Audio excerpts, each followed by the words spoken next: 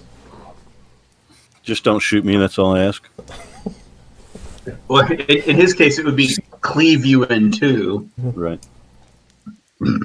I don't have that great sword loaded on my icons at the bottom. You can just click on it from the character sheet. For the line with greatsword, there should be a dice symbol if you select just to the left of the word.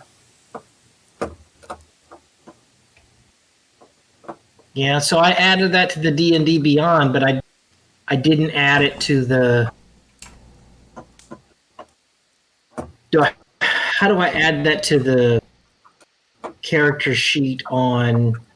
It didn't import. Under weapons, you click add, but it's not going to automatically fill stuff in for you, I think. I have a question. Is this a giant enough lizard that it can be ridden? That's an odd just- question. No, it's not an odd question. Lizard folk ride giant lizards. It is a giant lizard, so if they It's only taking up a 5 foot by Yeah, 5 foot. that was like what I was kind of asking there. It's not big enough to be a mount unless the lizard people are wee little tiny things. Okay, So it it is size large. It is a giant lizard, so Well, if- I if know that's that what- the lizard folk, will use them, and they keep them as pets. it is very possible that these are the kind that they would use. All right, you need your great I think we're sword. still waiting on Uhtred. Yeah, we're trying to figure out the great sword.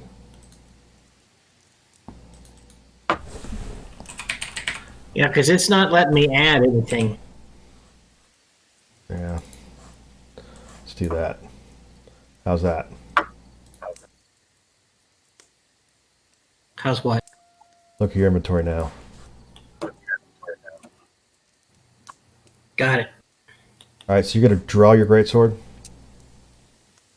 Yes. That's your bonus action.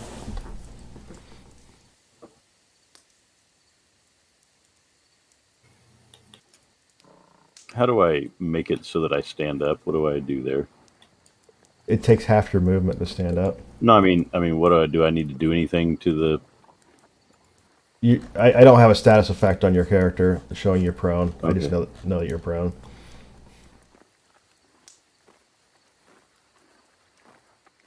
But there is a status effect for that. I know that's what I was looking for. You don't have anything to remove, so you're fine. It's the far left one on the second row. Yeah, I see it. What was that? Gee. Oh right. no! Did you step up to the lizard to make that attack? I didn't. Sorry. Hold on. What do you do? Roll a 1? Yes. Oh my god! Can you roll d6, please? Now that's a 5 or a 6. Once you add Yeah. on my modifier. I know. That's why I'm rolling to see if you actually have a critical failure. Roll d6. If you roll a 6, you might end up skewering Matt. All right. So you do not lose control of the weapon. You swing wildly, clunk into the dirt, but you do not do anything tragic with your greatsword. So your bonus action was to draw. You did one bit of your movement, and then you did your action. Do you have anything else? No. Conry, you are prone. You have a crossbow bolt in your back, and you have a lizard biting at you. All right. I will use the sort of martial arts technique to get myself up off the ground, where I Alright. will kind of throw myself into the standing position, and I will immediately, if I move, I disengage, correct? If you move away, you disengage. Okay. If you stay in melee range, you do not You disengage. can circle it. Yes, that's what I'm getting at. So if you're trying to get to a flanking position, you can do that without drawing an opportunity I can do that, right? Yes. Yes, you Okay. can. Because you have 40 feet of movement. So Yep. you use 35 of it. All right. And I can. I'm a little bit foggy on what all. I can still just do one attack and then one bonus attack, correct? Is unarmed. Yes. Unless you Okay. do your flurry of blows. And then it would be one attack plus 2 attacks. Yeah, it'd be 3 total attacks. Okay. But if I chose like my unarmed and one of my other attacks, I can still do that, correct? Correct. Okay. All right. We'll just do an unarmed and a flurry of blows. Okay, so you're going to spend a key point. Yes, we will. Because I am very angry. And it really doesn't do any good to. And I'm going to be rolling at advantage, correct? Yes, because you're flanking. Okay. But it doesn't do any good to do any other type of damage to a giant lizard that I know of. Correct? Not that you know of. Okay.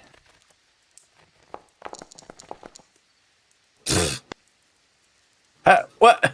What is that bull crap? It was 2 6s. All right, Does well, does that hit? that does not hit. Okay. And then we'll do the flurry of blows. And this is actually 2 attack rolls, correct? Well, it's 3 total attacks. So your normal attack, your bonus attack, and your flurry of blows attack. So you get I got 3. you. So the second one is the actual unarmed strike, correct? Yes, Okay. that's going to hit. Friggin'. All right. Now flurry of blows. Yes, Are you friggin' kidding me? that's going to hit. This is damage normal. Okay. All right. So the monk leaps to his feet, slides his way around to the back of the lizard, and unleashes a string of He moves attacks on good it. for somebody with a crossbow bolt in his back. Yeah. I'm pretty mad.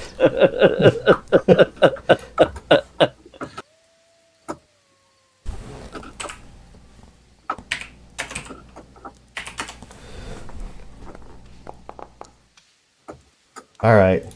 So the monk, having disappeared from its line of sight, it instead turns its attention towards the half orc and bites at the half orc.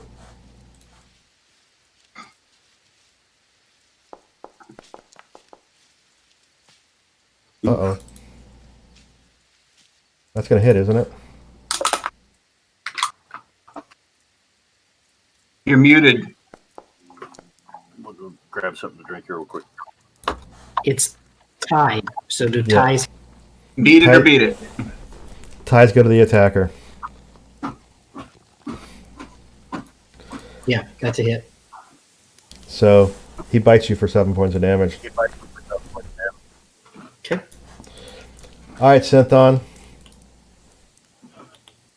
All right, I'm going to drop the crossbow, equip my shield and my longsword. Yeah, it's going to cost you 10 feet of movement. Yeah, I'm not gonna get there anyway. Let me just equip these real quick. So yeah, my shield,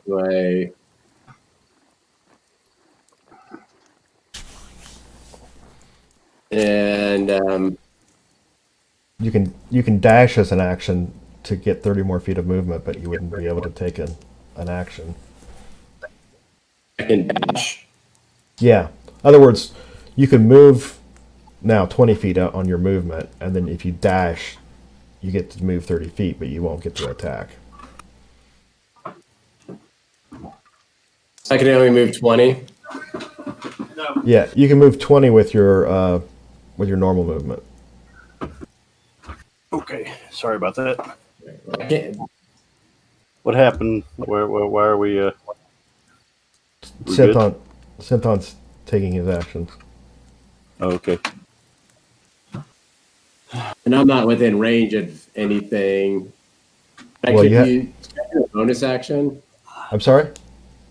Can I do a bonus action? Sorry.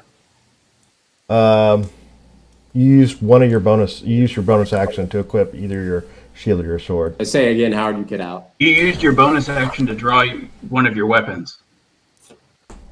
Okay, then I guess I'm done. All right, Uhtred. You're unarmed, right? Oh, No, you I've drew got the great you sword. drew your great sword. That's right. You about threw it across the yard, but yes. Yeah. Yeah. The first time I used it, All right, so roll another one because you're flanking in an advantage. So just give me another normal roll, please. Oh, okay.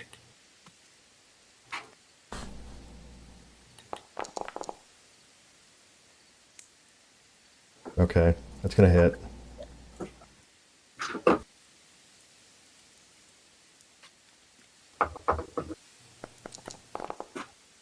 Nice.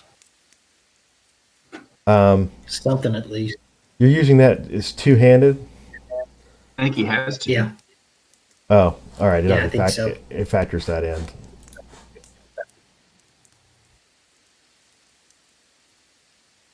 All right, Uhtred steps up and slashes it with his great sword, and it slumps over. Nice.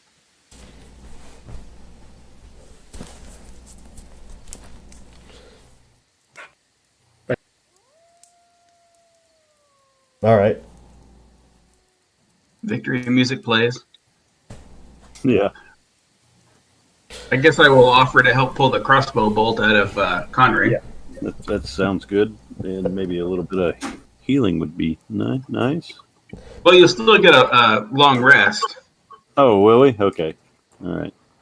Yeah, but if Well, something else attacks while you're resting, he will still be at his current hit point pool until the long rest takes effect. Yeah. You've got a he'll healing potion. he'll get his lay on hands back too during the long rest. That's a true statement. So Well, I think Does that I thing? figured since I shot him, might as well do lay on hands. yeah. Does that thing have poison? I'm definitely taking. Does that thing have something of poison? Is that what your question was? Yeah. Yeah. Now roll an intelligence check. Well, with the giant lizard, I mean, the poison is actually in real life. The poison, it's not poison. It's that there's a lot of bacteria that lives in its mouth. That would. Roger, I'm tracking all that. Yeah. I just to your don't want knowledge, to get infected. there is no there's no poison that you know of. Okay. Synthon, are you That was laying on pretty hands high on Connery? Yeah. How much are you doing there? How much are you down, Connery? I am down just below half. So I'm 12 out of 25. Okay. With lay on hands, how much can I give? I get. Any number you want until your pool is empty. Okay. Since I shot him, I'll give him 5. 5? All right, I'll give him 10. Can I roll an intimidation check? Sure. All right, I'll make him whole. We're gonna get a long rest anyway, right? Yeah. Yes. All right. I got 15 to give. And how many's he down? 13. I'm down 13. I'll give him 13. All right, subtract 13 from your pool. Matt, heal up. But you owe me. I owe you. I owe you. I owe you. Okay, I owe you at least one crossbow bolt in the ass.